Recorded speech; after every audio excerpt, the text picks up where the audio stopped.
নমস্কার বন্ধুরা, আমার চ্যানেলে আবার সবাইকে স্বাগত। আজ যেটা দেখাবো Z6 Mark III এই ক্যামেরাটার সাথে FTZ অ্যাডাপ্টার লাগিয়ে 2470 যে লেন্স, আমার এটা সিগমা 2470 2.8 লেন্স।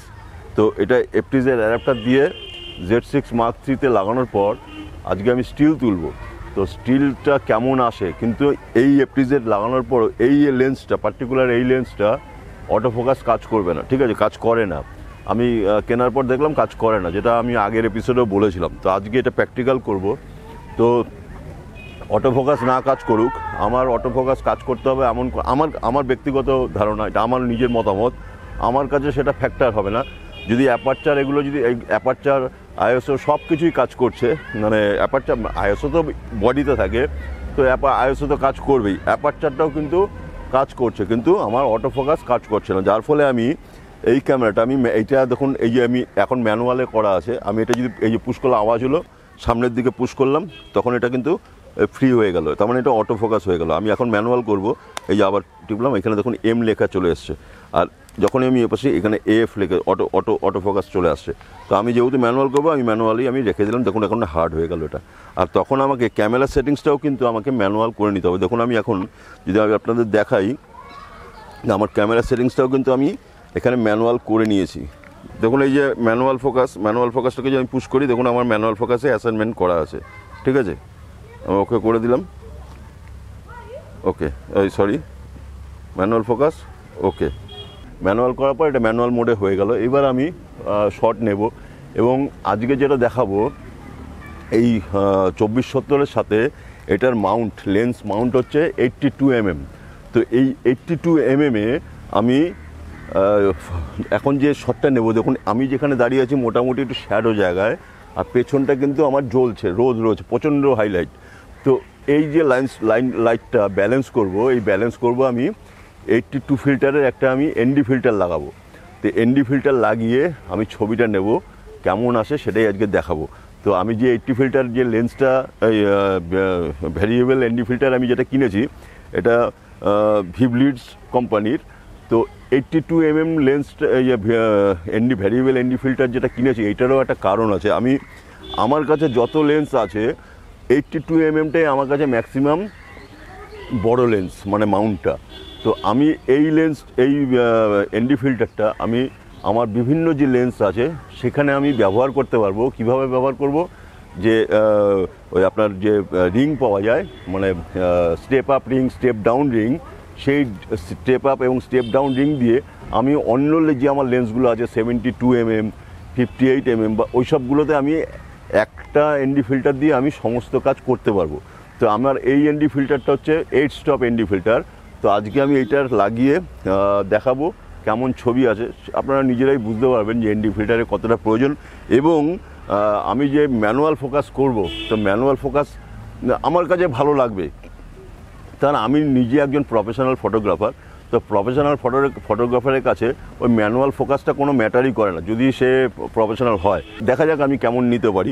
আর যারা ম্যানুয়ালটা মনে করেন যে না, আমার দ্বারা ম্যানুয়াল ফোকাস করাটা একটু মুশকিল, সেক্ষেত্রে আপনারা অ্যাভয়েড করতে পারেন। তখন আপনাকে অন্য লেন্সেই, আপনাকে জেড মাউন্টের লেন্সেই আপনাকে যেতে হবে, বা আপনি G সিরিজ বা অন্য S সিরিজের লেন্সগুলো আপনি নিতে পারেন, সেক্ষেত্রে আপনার কাজ করবে। কিন্তু আমার কাছে যে কটা লেন্স আছে তার মধ্যে একটা প্রাইম লেন্স ছাড়া আমার বাদবাকি লেন্স অটোফোকাস কাজ করছে না।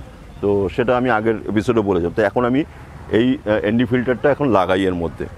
তো এই যে Z6 Mark III FTZ adapter সাথে 2470 2.8 লেন্সটা আমি সিগমা কোম্পানির লাগিয়েছি। তো এই দেখুন ND ফিল্টার 82 mm, দারুণ ND ফিল্টার। আমার আগের এপিসোডটাও আপনারা দেখেছেন, তো সেটাও আমি ব্যবহার করেছি এই কোম্পানিরই। তো যার ফলে আমি এই কোম্পানিটাই কিনলাম, বেশ খারাপ না। আমি ওভারঅল যদি আমি বলি ND ফিল্টারটা খারাপ নয়, আমি নিজে স্যাটিসফাইড। তো এটা কিন্তু ভ্যারিয়েবল ND ফিল্টার। দেখুন এখন আপনারা দেখতে পাচ্ছেন, এটা যখন আমি করবো ডার্ক হয়ে যাবে, আবার লাইট চলে আসছে, দেখেছেন, ডার্ক হচ্ছে এবং লাইট চলে আসছে। এটা হচ্ছে আপনার 8 স্টপ ND ফিল্টার। তো আমি এখানে দেখুন, এখানে 8 স্টপ এখানে রয়েছে, 1 2 3 4 5 6 7 8 9টা রয়েছে, কিন্তু 8 স্টপই বলছে ওরা। তো 8 স্টপ এটা। তো আমি এখন এটা এখানে লাগাচ্ছি। এনডি ফিল্টারটা লাগানোর পরই একটা ছবি নেব, ছবি নেওয়ার পর কী রেজাল্ট আসে সেটা দেখাবো। আর এনডি ফিল্টার ছাড়া ছবিটা নেবো, একই সেটিংস রাখবো, তখন আপনারা বুঝতে পারবেন যে তফাৎটা কোথায়। আমি এইখান থেকে দেখুন, এখন যে আমি শটটা নেব, আমার এইখানটা মোটামুটি এই ফোরগ্রাউন্ডে যত কিছু আছে, আমার ফোরগ্রাউন্ডে ম্যাক্সিমাম ছায়া রয়েছে, কিন্তু পেছনে যে জলটা রয়েছে প্লাস পেছনে যে গাছ, সেগুলো কিন্তু ম্যাক্সিমাম লাইট রয়েছে। তো সেটাকে ব্যালেন্স করবে এই এনডি ফিল্টারটা। তো আমি প্রথমে আমি অ্যাপারচারটা যেটা দেব, প্রথমে আমি ওই পেছনের যে গাছগুলো রয়েছে সেই পেছনের গাছের অ্যাপারচারটা আগে আমি নেব, তারপরে দেখবেন রেজাল্ট আশা করি ঠিকঠাকই থাকবে। আচ্ছা, আমি অ্যাপারচার কিন্তু 2.8ই রাখছি, মানে 2.8-এ অ্যাপারচার। এবার আমি অ্যাপারচার দিয়ে কমিয়ে আমি অ্যাডজাস্ট করতেই পারি, সেটা আলাদা ব্যাপার, কিন্তু আমি 2.8-এই রাখছি, মানে ফুল যাতে আমার আলোটা সেন্সারে যায়, মানে ম্যাক্সিমাম আলোটা যেন আমার সেন্সারে পায়, সেই রকমভাবেই রাখার চেষ্টা করছি। তারপরে শটটা নিচ্ছি। দেখুন আমি ফোকাস হয়ে গেছে। আমি এবার এনডি ফিল্টারটাও অ্যাডজাস্ট হয়ে গেছে আমার। এবার আমি ম্যাক্সিমাম ওয়াইড করলাম, দেখুন শটটা নিচ্ছে। এবার আমি শাটার স্পিড রাখলাম 1/250 আর এফ 2.8 আর আইএসও রেখেছি 400। এবার দেখুন আমি শটটা নেই। শটটা কিন্তু আমি খুবই মনে হয় ভালো পেলাম। হ্যাঁ, আমার ফোরগ্রাউন্ডও মোটামুটি ব্যালেন্স হয়েছে, পেছন মানে মানে আমার যে ব্যাকগ্রাউন্ড যেটা আমার দূরের যে সাবজেক্ট গাছগুলো, সেটাও কিন্তু আমার মোটামুটি একটা ব্যালেন্স লাইট আমি পেলাম। এবার সেম সেটিংস, আমি আর কিচ্ছু করছি না, আমি জাস্ট এনডি ফিল্টারটা খুলে নিচ্ছি। খুলে আপনাদের দেখাচ্ছি এবার কতটা ছবির জ্বলে যায়, মানে আমার ব্যাকগ্রাউন্ড কিন্তু জ্বলে যাবে। তো এটা আমি এবার খুললাম, পকেটে রাখি। এবার দেখুন একই, কোনো আমি হাত দেবো না, একই সেম সেটিংস থাকবে, পুরো রাখছি। এবার দেখুন শটটা আমার, এই আমি হাত ছেড়ে দিলাম, দেখুন আমার পুরো ছবি জ্বলে গেল 2.8-এ। তো দিনের বেলা কাজ করতে গেলে এনডি ফিল্টারটা কিন্তু খুব মাস্ট, মানে সে ভিডিওর ক্ষেত্রে তো মানে মারাত্মকভাবে প্রয়োজন হয়, স্টিলের ক্ষেত্রে তবু আপনি অ্যাপারচার, শাটার স্পিড সমস্ত কিছু ম্যানেজ করতে পারবেন, কিন্তু ভিডিওর ক্ষেত্রে কিন্তু ম্যানেজ করাটা খুব টাফ হয়। তো আপনারা নিজেরাই দেখতে পারলেন দুটো শট যখন আমি নিলাম তখন কতটা ডিফারেন্স হয়ে গেল। এবার আবার আমি এনডি ফিল্টারটা লাগাচ্ছি, এনডি ফিল্টারটা আবার লাগাচ্ছি। এনডি ফিল্টারটা লাগানো হয়ে যাওয়ার পর দেখুন শটটা কি সুন্দর আসবে। যেহেতু 24-70, আমি এই যে গাছটা রয়েছে এই গাছটাকে ফোরগ্রাউন্ডে রাখবো, ফোরগ্রাউন্ডে রেখে বাদবাকি একটা ল্যান্ডস্কেপ টাইপের শটটা নেব, কি সুন্দর শটটা আসে দেখুন। আমি এটা শাটার স্পিড রাখলাম 1/200 আর 2.8 আইএসও 400। দেখুন যেহেতু আমি 2.8-এ নিলাম, শটটা আমার ফোরগ্রাউন্ডের যে আমার এই যে গাছগুলো ছিল এই গাছগুলো কিন্তু আমার অনেকটাই ডিফোকাস হয়ে গেল, যেহেতু আমার 2.8, এবং আমার যে ছবিটা কিন্তু খুবই ভালো আসলো। এখন যে শটটা নেব দেখুন, মাসিমা এখানে বসে আছে, ওনাকে রিকোয়েস্ট করলাম একটা ছবি নেব, বলে হ্যাঁ ছবি নাও। তো ছবিটা দেখবেন কতটা সুন্দর আসে। তো পুরো রোদে রয়েছে, এই রোদে যদি আমি নর্মাল যদি ছবি নেই তাহলে কিন্তু একটু মুশকিল হবে। আমার এনডি ফিল্টার লাগানো আছে, দেখুন কি স্মুথ ছবিটা আসে। আর 2.8 যেহেতু নেব, পেছনটা কিন্তু অনেকটাই ব্লার হয়ে যাবে। হ্যাঁ, এবার আমি এটা ফোকাস করি। আসলে আপনি এই জায়গাটা দেখান, এই আমার হাতের দিকে, আমার হাতে, এই আমার হাতে, এই হ্যাঁ এইখানটা, হ্যাঁ হ্যাঁ হ্যাঁ হ্যাঁ, দারুণ শটটা আসলো। মুখের মধ্যে রিঙ্কেলসগুলো দেখুন স্পষ্ট বোঝা যাচ্ছে। আচ্ছা, তো হ্যাঁ আর একটা নেব, হ্যাঁ আর একটা লং শট নেই, একটু লং শট। এই ছবিটাও খুবই ভালো এসছে, ব্যাকগ্রাউন্ডের সাথে মনে হচ্ছে যেন খুলে বেরিয়ে আসছে। আপনারটা নেই? হ্যাঁ, তো পাশে আর একজন ওনারই প্রতিবেশী, তো ওনার একটা শট নেই। আর একটু সামনে আসুন, এই লাইটটা নিন, দেখুন এই শটটাও দেখুন। আমি যখন এনডি ফিল্টারটা অ্যাডজাস্ট করছি, আমি এনডি ফিল্টারটা করছি, হ্যাঁ দেখুন কি সুন্দর আসবে শটটা। এবার ওনাকে আমি ফোকাস করি আগে, ফোকাস, হ্যাঁ পারফেক্ট ফোকাস। হ্যাঁ, এবার শটটা দেখুন, দারুণ আসলো, দারুণ। তো এই যে 2470 লেন্সটা আমি ব্যবহার করছি, এটার মানে যখন আপনি ফোকাস, তো ম্যানুয়াল ফোকাস হচ্ছে, তো ম্যানুয়াল ফোকাস করতে গেলে কতগুলো টিপস আপনাদের জানা উচিত, সেটা আমি এখন বলছি। সেটা যদি আপনারা অ্যাপ্লাই করেন দেখবেন আপনার ছবি অনেক বেটার হবে।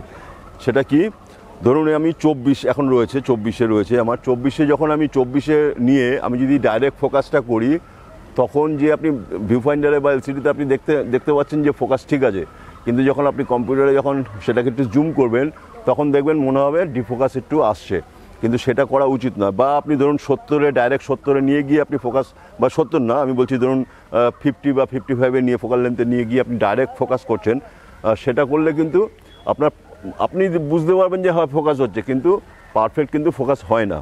তো সেটা কি করতে হবে, আপনার যেহেতু 24-70 আছে, আপনি 70 mm ডাইরেক্ট নিয়ে আসতে হবে। 70 mm নিয়ে এসে এবার আপনি ফোকাস করলেন, পারফেক্ট ফোকাস করার পর তারপরে আপনি ওয়াইড করলেন, মানে তখন আপনি কোন কম্পোজিশন রাখবেন, 35-এ রাখবেন না 24-এ রাখবেন না 50-তে রাখবেন, সেটা সেইভাবে ফোকাল লেন্থটা অ্যাডজাস্ট করে যখন আপনি ছবি নেবেন তখন দেখবেন আপনি শার্প ফোকাসটা পাবেন, মানে ম্যাক্সিমাম জুম করে ফোকাস করে আবার ওয়াইড করবেন, তাহলে দেখবেন ছবি অনেক শার্প হয়।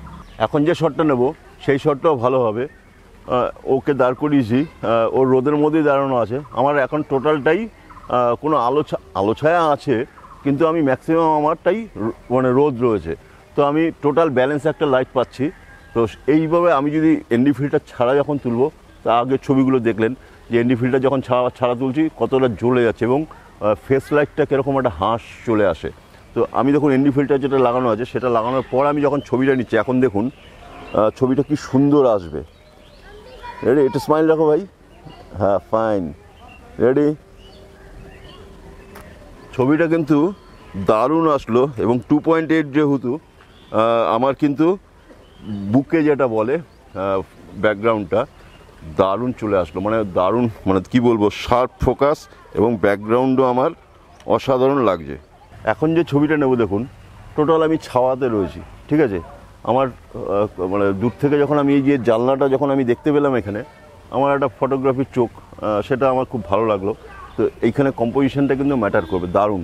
এবং এইখানে কি আমি এনডি ফিল্টার ব্যবহার করব? এখানে আমি এনডি ফিল্টার ব্যবহার করব না। এনডি ফিল্টার তখন আমার একদম স্মুথ লাইট, তখন তাহলে আমি এখানে এনডি ফিল্টারটা আমি এখানে খুলে নিচ্ছি, ঠিক আছে। খুলে নেওয়ার পর এইবার আমি যখন এখানে কিন্তু মেন হচ্ছে খেলাটা হচ্ছে কম্পোজিশন। তো 24-70 লেন্স আমি ওয়াইডও পাবো, দুটো ছবি নেব, একটা ওয়াইডও নেবো, একটা ক্লোজ আপ নেবো। তো একই লেন্সে মানে 24-70 লেন্সটা দিয়ে যদি কেউ কাজ করে তার আর লেন্স চেঞ্জ করার কোনো প্রয়োজন হয় না, একটা লেন্সই রাজা। তো শটটা নেই, তুমি একটু বসো, হ্যাঁ আরেকটু এইদিকে, হ্যাঁ এবার টান, বডিটা টানো ওইদিকে, বডিটা টানো, হ্যাঁ তুমি কিছু দেখছো ওখান থেকে, হ্যাঁ হ্যাঁ একটু হাত দাও ওখানে, হ্যাঁ হ্যাঁ কিছু মানে বুঝতে পারছো কিছু করছো। শটটা দেখুন এবার কি সুন্দর আসে, আমার দিকে তাকাবে না, আর একটু কাছে যাওয়া যাবে তোমার, আর একটু ফেসটা, হ্যাঁ হ্যাঁ হ্যাঁ হ্যাঁ হ্যাঁ। শটটা দেখুন এবার, একটু স্মাইল রাখো, ওইদিকে দেখাও, ওইদিকে তাকাও, হ্যাঁ অত না, এইখানটা, হ্যাঁ হ্যাঁ হ্যাঁ হ্যাঁ হ্যাঁ।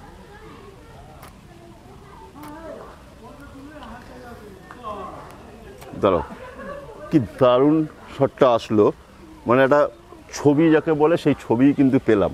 এইবার যেটা করব, এটা তো আমি ল্যান্ডস্কেপের মতো নিলাম, এবার এটা পোর্ট্রেট মোডে নেব, একটু ওয়াইডে, এবার একটু বসে রাখবো। এইভাবে যদি শটটা নেই, আচ্ছা তুমি এইখানটা লুক দাও, এইখানটা, হ্যাঁ রেডি, হ্যাঁ স্মাইল একটু, হ্যাঁ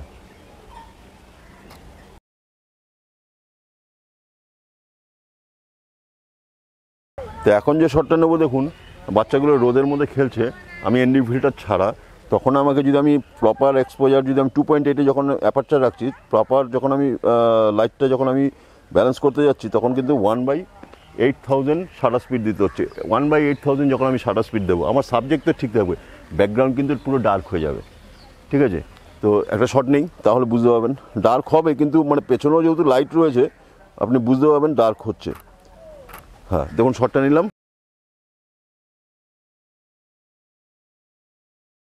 এবার এনডি ফিল্টারটা লাগাচ্ছি, লাগানোর পর দেখবেন আমার ব্যালেন্স হয়ে যাবে। তো আগের শটটা যেটা ব্যাকগ্রাউন্ডটা ম্যাক্সিমাম ডার্ক হয়ে গেছিলো, মানে সাবজেক্ট প্রপার ছিল, এবার দেখুন আমি এনডি ফিল্টার যখন লাগাচ্ছি তখন আমি কিন্তু পারফেক্ট পেয়ে যাব। শাটার স্পিডটা এবার আমি কমাই, শাটার স্পিড আমি রাখলাম 250। এবার আমি অ্যান্টি ফিল্টারটা অ্যাডজাস্ট করি, হ্যাঁ এবার আমি অ্যাডজাস্ট করি, ফোকাস করি। এবার শটটা দেখুন, শটটা কিন্তু আমার পারফেক্ট চলে আসলো, পারফেক্ট চলে আসলো এবং ব্যাকগ্রাউন্ডটা কিন্তু আমার সেই ডার্কটা হলো না। আমার ওরাও ফোকাস ঠিকঠাক লাইট পেলাম, পারফেক্ট ফোকাস, ব্যাকগ্রাউন্ডে কিন্তু আমার যথেষ্ট লাইট পেলাম। কিন্তু আগের শট যেটা নিলাম এনডি ফিল্টার ছাড়া, যখন আমি সাবজেক্ট যে আমার যা বাচ্চারা যখন খেলছিল তখন কিন্তু তাদের লাইটটা ঠিক আছে, কিন্তু ব্যাকগ্রাউন্ডটা কিন্তু অনেক আন্ডার হয়ে গেছিলো। তো এইভাবে ছবি নিতে হবে, শুধু ছবি নিলে হবে না, একটুখানি মাথা ঘামাতে হবে। ছবি যদি ঠিকঠাক যদি নেওয়া যায় প্রপার চিন্তা করে, কিন্তু চিন্তা করার সময় আপনি সবসময় পাবেন না, কিন্তু কাজ করতে করতে অভিজ্ঞতা যখন আপনার হয়ে যাবে তখন অটোমেটিক এই ব্যাপারগুলো চলে আসে। তো এইভাবে যদি আপনারা ছবি নেন তাহলে আশা করি ছবি ভালো হবে। নিকন Z6 Mark III, সাথে এপ্রিজের অ্যাডাপ্টার এবং 2470 লেন্স, যেটা ম্যানুয়াল কাজ করে, ফোকাস অটোতে কাজ করে না। সেই লেন্সের পারফরমেন্স আপনারা এতক্ষণ দেখলেন, কেমন লাগলো সেটা নিশ্চয়ই আপনারা কমেন্টস করে জানাবেন। তো আজকের মতন বিদায় নিচ্ছি, নেক্সট এপিসোডে আবার দেখা হবে।